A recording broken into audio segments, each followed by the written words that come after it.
Tema debate en Río Negro, ¿cómo se va a calcular los índices de coparticipación? ¿Se va a modificar? ¿No se va a modificar? Bueno, ese Está es el gran tema que controversial tenemos el por tema, estas ¿no? horas.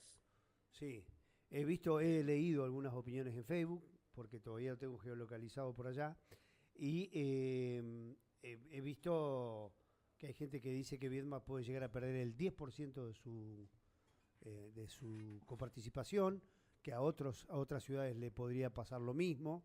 He visto un trabajo de algunos ex funcionarios que hablan también de esta situación que, por ejemplo, sacrificaría a Chulechuel. Ujú. Son varias las localidades afectadas. ¿Dónde va a ir a parar todo eso que afecta a las distintas ciudades? ¿O es un Bueno, mecanismo para quedarse después con el que reparte y arreglar con todos? Digamos, puede ser un apriete inicial para después decir, bueno, no, mirá, vení, sentate conmigo acá, yo te voy a mejorar, pero pregunto, la lo parte... dijiste todo, Nico. Es así como vos lo estás planteando, porque además es el gran tema político de hoy Ujú, en Río Negro. En Viedma en particular, por esto que decís, esos números del 10% de pérdida de la coparticipación de la capital de la provincia, del 20 y pico por ciento de mejora para Cipolletti, del 52% de mejora para Fernández Oro, del 5% de mejora para Bariloche, son números del propio gobierno. ajá, Acá no los inventó nadie, digamos, no. Y uno de los indicadores más importantes que tiene el gobierno para plantear este nuevo reparto, donde se perjudica, por ejemplo, a Sierra Grande, vos decías recién, o a Cholechuel es otro de los más perjudicados, tal vez el ujú, más perjudicado. sí, Eh, son temas que el propio gobierno pone en discusión y en debate sin que nadie se lo pida, digamos. Esta es la realidad. No había una demanda de intendentes que generara esta discusión. Es algo que había anunciado el gobernador en su discurso de apertura de sesiones en 2025, ujú, que durante todo el año pasado no se avanzó y que este año vuelve a avanzar la semana pasada y esta semana ya con reuniones regionales.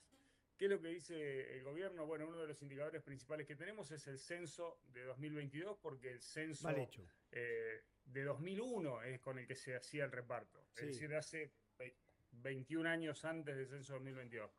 Pero Nico, 25 años, un tenemos el cuarto caso, de no sé qué habrá siglo. pasado en Neuquén. Estamos 2026, Juanpi. Sí, 2001, bueno, son un cuarto de siglo. bueno, pero escucha esto, no sé qué habrá pasado en Neuquén. En Viedma, te digo porque conocemos muy bien el ejemplo de la capital provincial, nos dio el censo menos de 60.000 habitantes, 59.000 y pico. Ajá. El último padrón electoral, ahora de 2025, nos dio que tenemos 57.000 electores. O sea, es una ciudad sin niños, Viedma, sin Claro, menores de 16 claro, años. claro.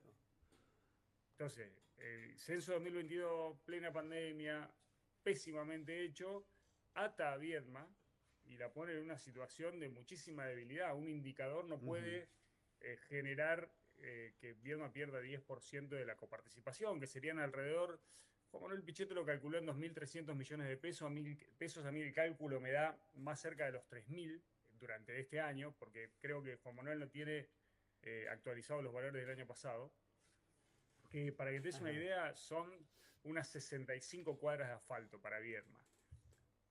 Mirado desde Neuquén y de la potencia que tiene Neuquén, imagino que para los oyentes será bastante poco. Para Viedma sería un montón, Una sin lugar a revolución, dudas. una revolución. Eh, pero además la coparticipación provincial, Viedma, el municipio de Viedma tiene las cuentas bastante sanas y la coparticipación provincial se utiliza prácticamente en su totalidad para el pago de salarios al sector de los municipales.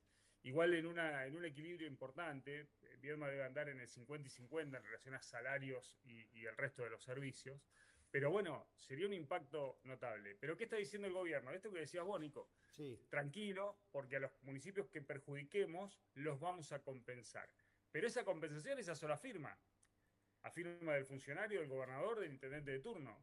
Y bueno, es el famoso toma y daca, digamos, ¿no?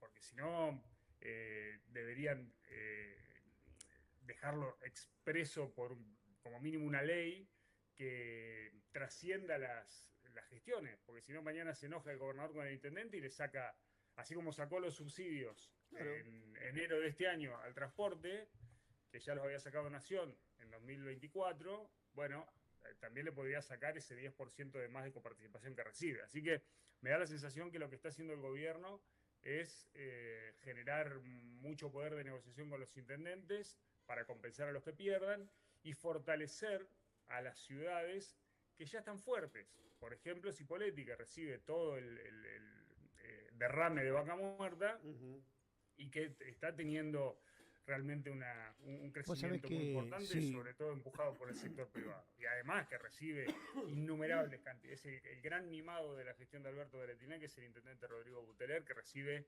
innumerable cantidad de obras. Recién yo te mendigaba 60 cuadras de asfalto y Buteler acaba de anunciar 500 para sí. tener una Hay que ver relación cuándo las de lo haga, que ¿no? ocurre. Hay que ver cuándo las ¿Cómo? hace. Hay que ver cómo las hace y si las hace.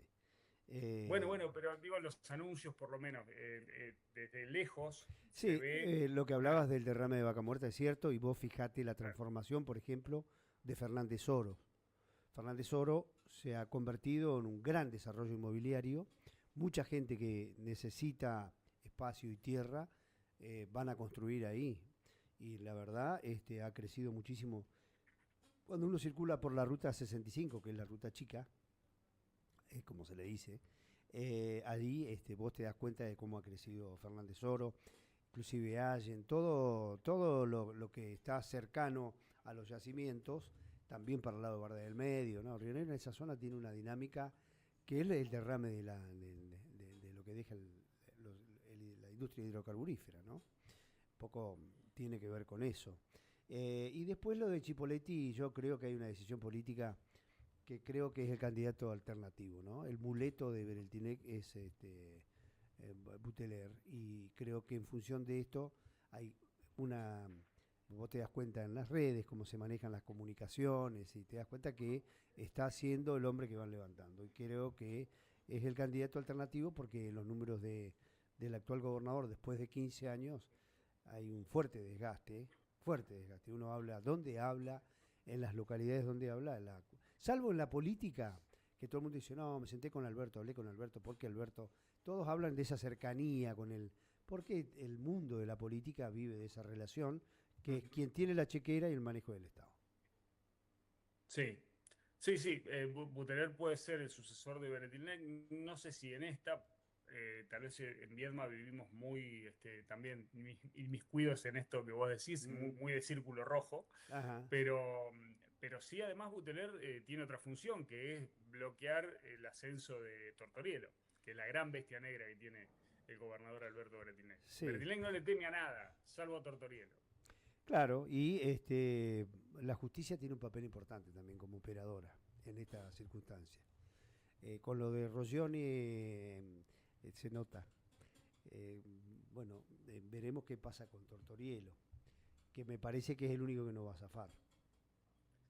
Bueno, el gobernador generó murmullos el domingo en su discurso cuando dijo que Río Negro tenía una justicia proba e independiente. Bueno, Independiente de Avellaneda.